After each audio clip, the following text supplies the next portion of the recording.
तो जैसा कि 100,000 ईयर ऑफ क्यूआई रिफाइन के लास्ट एपिसोड में हम लोगों ने देखा, सेक्ट मास्टर ने अपनी डेमोनिक एनर्जी को चारों तरफ फैला दिया होता है। इस चीज को देखकर डीमन किंग अपने ड्रैगन फॉर्म में आ जाता है, लेकिन सेक्ट मास्टर ने बहुत ही आसानी के साथ में डीमन किंग को फ्रीज कर दिया था। इस चीज को देखकर निंग्यू अपनी पावर का यूज करने लगती है और वो अपनी एक बहुत ही ज्यादा पावरफुल अटैक से सेक्ट मास्टर के ऊपर हमला कर देती है, जिसकी वजह से वो बहुत ही ज्यादा इंजर्ड हो जाता है। और साथ ही सुयान ने भी सेक्ट मास्टर को अपने सोल सी में ले गया था, जहाँ पर सेक्ट मास्टर के अंदर में जितनी भी स्पिरिट कैद होती है, सुयान उन सभी को बाहर कर देता है, जिसकी वजह से यहाँ का मौसम बहुत ही ज्यादा खराब हो जाता है, क्योंकि सेक्ट मास्टर की बॉडी ब्लास्ट हो गई होती है। इसलिए यहाँ पर बर्फ गिरने लगती है और इस सिटी में जो कोई भी इसके कांटेक्ट में आता है वो सभी डीमन बन जाते हैं। लेकिन तभी सुयान के सामने एक पोर्टल खुलता है। इस चीज को देखकर सुयान उसके अंदर जाने लगता है। और अब आगे तो इस एपिसोड की शुरुआत में इस टेलीपोर्टेशन अरे की मदद से सुयान एक जगह पर आ गया होता है, जिसे देखने के बाद यहाँ पर जितने भी लोग होते हैं वो सभी लोग सुयान को बोलते हैं, फाइनली सुयान तुम इस जगह पर दोबारा से आ गए। अब तुम अपने घुटने के बल बैठकर हम सभी लोगों की पूजा करो, क्योंकि इस दुनिया में जो कुछ भी हो रहा है उन सभी चीजों का गॉड हम लोग हैं। और ये लोग यह बोलने के बाद में सुयान को अपने पास बुलाने लगते हैं। लेकिन तभी डीमन किंग गुस्से में आते हुए बोलता है, तुम लोगों की इतनी ज्यादा हिम्मत हो गई कि तुम लोग यहाँ पर अपने आप को गॉड बोलने की जरूरत कर रहे हो। इस पर निंग्यू भी इन लोगों को देखने के बाद बोलती है, ये लोग तो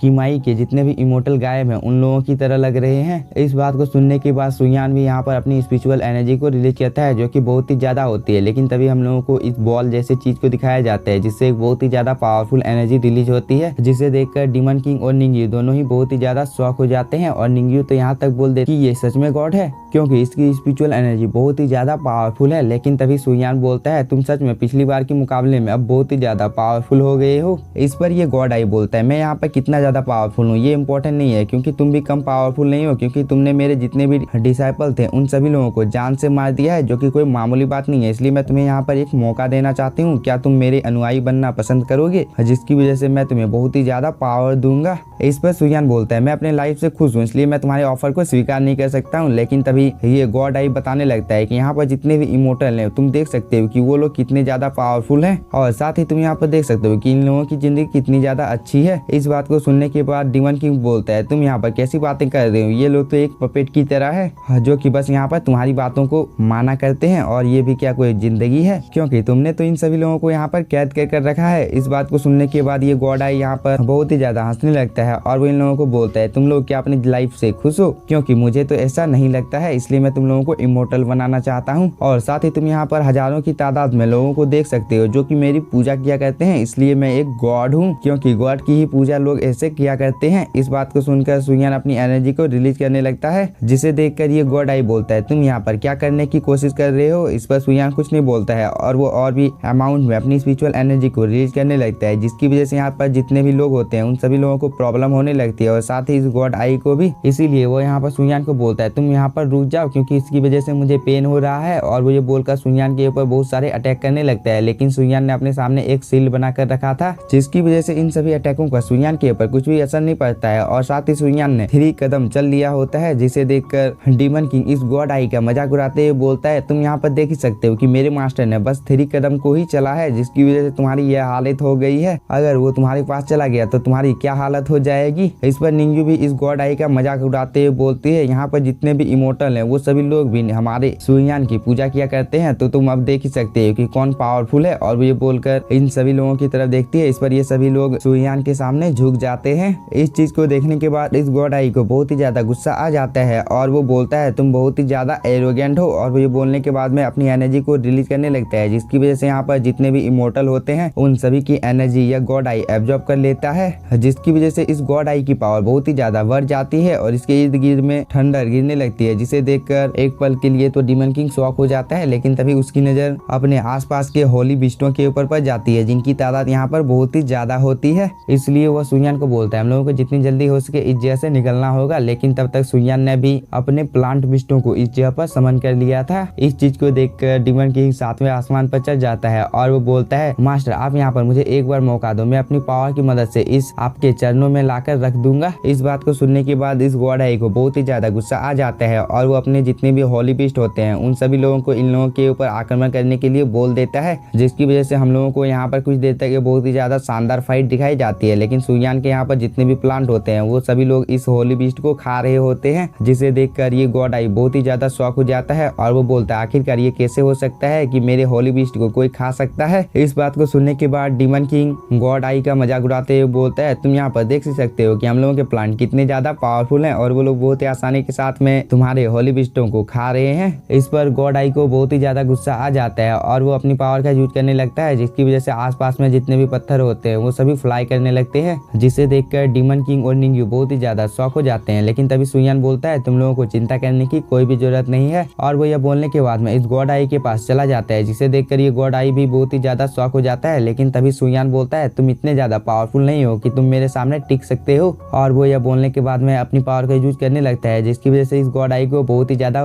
प्रॉब्लम होने लगती है। साथ ही यहाँ पर एक बहुत ही बड़ा ब्लास्ट भी हो जाता है। इसके बाद जब सब कुछ शांत होता है तब हम लोगों को इस गॉड आई को दिखाया जाता है, जिसकी बॉडी के ऊपर बहुत सारे क्रैक पड़ गए होते हैं, और वो सुयान को बोलता है तुम मुझे छोड़ दो। लेकिन सुयान तो यहाँ पर अपनी पावर को और भी ज्यादा बढ़ा देता है, जिसकी वजह से इस गॉड आई का बॉडी यहाँ पर ब्लास्ट हो जाता है और साथ ही उसकी बॉडी के टुकड़े ग्राउंड में चारों तरफ फैल जाते हैं। इस चीज को देखकर निंग्यू बोलती है यह गॉड आई तो एक इमोर्टल होने का नाटक कर रहा था, क्योंकि वह दूसरों की स्पिरिचुअल एनर्जी की वजह से अब तक सरवाइव कर पाया था। इस पर डीमन किंग भी इसका साथ देते हुए बोलता है तुम यहाँ पर जो कुछ भी बोल रही हो वो सब कुछ बिल्कुल सच है, क्योंकि मुझे जहाँ तक लगता है उसे एक श्राप मिला था जिसे उसने एक वरदान समझ लिया था। इसके बाद हम लोगों को सुयान के बाकी डिसाइपल लोगों को दिखाया जाता है, जो कि इन बीस्टों के साथ अभी भी फाइट कर रहा होता है, जिसे डीमन ने पोजेस कर रखा था। लेकिन तभी ये लोग अचानक से ठीक हो जाते हैं। इस चीज को देखकर ये लड़की बोलती है इन सब चीजों को केवल मास्टर ही कर सकते हैं, क्योंकि हम लोगों के मास्टर ही इतने ज्यादा पावरफुल है कि वो इस कॉन्टिनेंट में ऐसा कर सकते हैं। इस बात को दूर से जिया भी सुन रही होती है और वो मन ही मन में बहुत ही ज्यादा खुश हो रही होती है। लेकिन तभी फैंग बोलता है फाइनली मास्टर जिंदा है। इस पर ये लड़की फैंग को एक झापड़ मारते हुए बोलती है ग्रैंड मास्टर की उम्र 1 लाख साल से भी अधिक है, और ये लड़की ये बोलने के बाद में फैंग को यहाँ पर समझाने लगती है। लेकिन तभी जिया अपने मन में सोच रही होती है मास्टर आपने जो कुछ भी मेरे लिए किया है मैं उन सभी चीजों के लिए आपको दिल से थैंक यू बोलती हूँ। लेकिन यह सीन यहीं पर कट होता है और हम लोगों को सिटी का सीन दिखाया जाता है, जहाँ पर जितने भी बीस्ट होते हैं वो सभी लोग बहुत ही ज्यादा खतरनाक बन गए होते हैं और ये लोग एक दूसरे के साथ ही फाइट कर रहे होते हैं। लेकिन तभी इन लोगों के साथ कुछ होने लगता है, जिसकी वजह से एक ही झटके में ये सभी जमीन पर गिर जाते हैं। लेकिन तभी हम लोगों को डीमन गर्ल को दिखाया जाता है, जो कि कल्टीवेशन कर रही थी, लेकिन तभी वो अपने ह्यूमन फॉर्म में आने लगती है। इस चीज को देखकर वो भी बहुत ही ज्यादा शॉक हो जाती है और वो बोलती है क्या मैं ठीक हो रही हूँ। लेकिन तभी ये बच्चा दौड़ते हुए आकर अपनी माँ के गले लग जाता है और इन दोनों के बीच में ऐसा ही कुछ देर तक चलता रहता है। लेकिन यह सीन भी यहीं पर कट होता है और हम लोगों को दोबारा से सुयान को दिखाया जाता है, जहाँ पर एक एनर्जी अपेयर हो गई होती है और वो इन लोगों को बोल रही होती है मैं एक इटर्नल गॉड नहीं हूँ और साथ ही मैंने एक इटर्नल लाइफ को भी गवा दिया है। इस पर डीमन किंग बोलता है यह स्पिरिट अभी भी इटर्नल लाइफ के बारे में क्यों सोच रही है। लेकिन तभी सुयान अपनी पावर का यूज करने लगता है मैं तुम्हें हमेशा के लिए अकेलेपन में जीने दूंगा, और वो ये बोलकर अपनी पावर को चारों तरफ फैला देता है, जिसकी वजह से यहाँ पर एक एनर्जी का बॉल क्रिएट हो जाता है और वो सुयान के हाथों में आ जाता है। लेकिन इसी के साथ हम लोगों का ये एपिसोड हो जाता है खत्म। अगर आप लोगों को वीडियो पसंद आया होगा तो चैनल को सब्सक्राइब कीजिए और एक प्यारा सा comment. Thank you for watching.